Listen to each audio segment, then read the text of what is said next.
आज हम लोग चैप्टर 12 फार्मास्यूटिकल केमिस्ट्री में जो टॉपिक है हमारा एंटीबायोटिक। एंटीबायोटिक के बारे में मैं जानकारी दूंगा जो एग्ज़ाम के पॉइंट ऑफ व्यू से इम्पोर्टेंट है।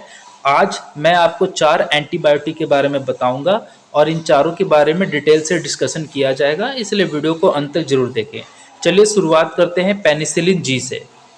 पेनिसिलिन जी लीवर में मेटाबोलाइज होने वाला एंटीबायोटिक है और जब ये मेटाबोलाइज हो जाता है तो इसे किडनी के द्वारा बाहर एक्सक्रीशन किया जाता है। अब बात कर लेते हैं इसके और भी इम्पोर्टेंट फैक्टर के बारे में। पेनिसिलिन जी को हम लोग बेंजाइल पेनिसिलिन के नाम से भी जानते हैं, जो कि इसका केमिकल नेम हुआ, और इसे बेन पेन के नाम से भी जाना जाता है। इसके अलावा ये जो एंटीबायोटिक है ये बहुत सारे बैक्टीरियल इन्फेक्शन को ठीक करने में इस्तेमाल किया जाता है, खासकर निमोनिया, स्ट्रेप थ्रोट, और इसके अलावा नेक्रोटाइजिंग एंट्रोकोलिटिस में इसका इस्तेमाल किया जाता है। इसके अलावा पेनिसिलिन जी का इस्तेमाल अपर रिस्पिरेटरी ट्रैक्ट में हुए माइल्ड इन्फेक्शन के साथ साथ मॉडरेट इन्फेक्शन को ठीक करने में किया जाता है, और ये बहुत ज़्यादा उपयोग में लाई जाने वाले एंटीबायोटिक है जो कि डॉक्टर मरीज को प्रिस्क्राइब करते हैं। इस एंटीबायोटिक में कार्बन के 16, हाइड्रोजन के 18, नाइट्रोजन के 2, ऑक्सीजन के 4 के साथ साथ सल्फर का एक मॉलिक्यूल्स मौजूद रहता है। इसे इंट्रावेनस और इंट्रामस्कुलर दोनों ही तरीके से मरीज को दिया जाता है। यह एंटीबायोटिक पेनिसिलिन एंटीबायोटिक के क्लासिफिकेशन में आता है। इसके अलावा इसके एग्ज़ाम में इससे पूछा जाता है कि किस तरह से इसे स्टेबिलिटी एंड स्टोरेज करना है, तो इसे रूम टेम्परेचर पे स्टोरेज करना है, और अगर एक बार खोल दिया गया तो 48 घंटे के अंदर इसे फिर से रेफ्रिजरेटर में रखना है।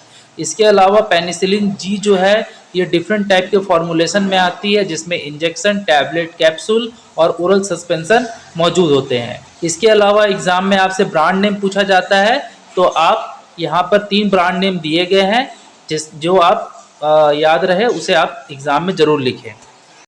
हमारा अगला एंटीबायोटिक है एमॉक्सिसिलिन। इसे एमॉक्सी के नाम से भी मार्केट में जाना जाता है। एमॉक्सिसिलिन एक ऐसी एंटीबायोटिक है जो कि एमिनो पेनिसिलिन क्लास से संबंध रखती है, और इसकी जो परिवार है वो पेनिसिलिन फैमिली है।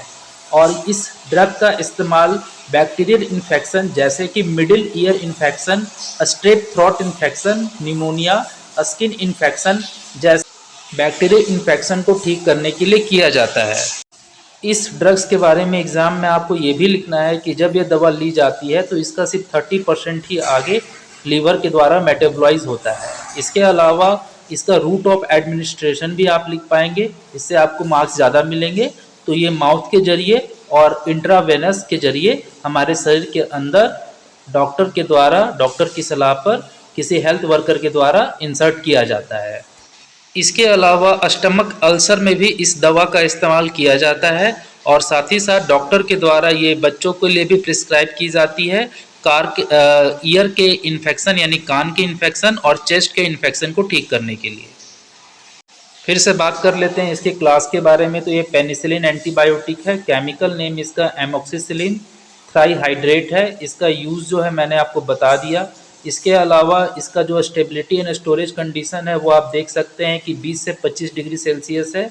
और इसके अलावा इसका जो फॉर्मुलेशन है यानी किस रूप में ये दवा अवेलेबल है, तो कैप्सूल, टैबलेट, चबाने वाले टैबलेट, और इसके अलावा ओरल सस्पेंशन के रूप में भी ये दवा अवेलेबल है। इसका ब्रांड नेम आप देख सकते हैं, एमॉक्सिल, थ्राइमॉक्स, मॉक्साटेक और एजेमेनेटिन, ये सारे इसके ब्रांड नेम हैं। आइए अब बात करते हैं हमारे अगले एंटीबायोटिक के बारे में।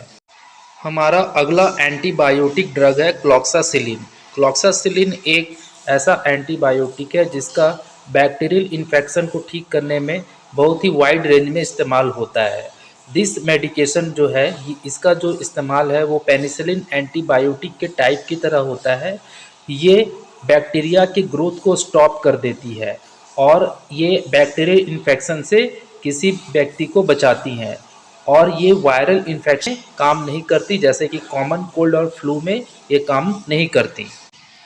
क्लॉक्सासिलिन स्टेफिकोकी बैक्टीरिया को नष्ट करती है क्योंकि ये बीटा लैक्टामीज प्रोड्यूस करती है, जो कि आर चेन होता है, एक बड़ा आर चेन होता है, जिससे कि बैक्टीरिया जो है वो नष्ट होते हैं और वो बीटा लैक्टिमाइज को बाइंड नहीं कर पाते हैं। इसका जो है वीकर एंटीबैक्टीरियल एक्टिविटी है, किसके रिस्पेक्ट में, बेंजाइन पेनिसिलिन के रिस्पेक्ट में। तो इसीलिए जब भी ये दवा दी जाती है कॉम्बिनेशन में दी जाती है और डॉक्टर की सलाह पर ही दी जाती है। तो इस तरह से इसका जो क्लासिफिकेशन हुआ वो पेनिसिलिन एंटीबायोटिक ही हुआ। इसका केमिकल नेम क्लॉक्सासिलिन सोडियम हुआ। इसके यूज़ के बारे में मैंने आपको बता दिया। स्टेबिलिटी एंड स्टोरेज ठीक उसी तरह का है, 20 से 25 डिग्री सेल्सियस पे रखना है। इसके अलावा इसके फॉर्मुलेशन पे बात कर लेते हैं तो ये कैप्सूल और ओरल सस्पेंशन के फॉर्म में आती है। इसका पॉपुलर ब्रांड नेम टेगोपेन और क्लॉक्साइड पेन है। आइए अब बात कर लेते हैं आज के हमारे अंतिम एंटीबायोटिक ड्रग के बारे में, जो है स्ट्रेप्टोमाइसिन। इसका क्लासिफिकेशन है एमिनोग्लिकोसाइड एंटीबायोटिक और केमिकल नेम है इसका स्ट्रेप्टोमाइसिन सल्फेट। आइए इसके बारे में थोड़ा सा और जान लेते हैं। स्ट्रेप्टोमाइसिन एंटीबायोटिक ड्रग्स की खास बात यह है कि ये aerobic gram negative bacterial infection को ठीक करता है, मतलब उस बैक्टीरिया के कारण जो बीमारी हुई है उससे आपको ठीक करता है। और साथ ही साथ ये प्लेग के जो बैक्टीरिया है उस पर भी असरदार है, उसमें भी ये राहत देता है।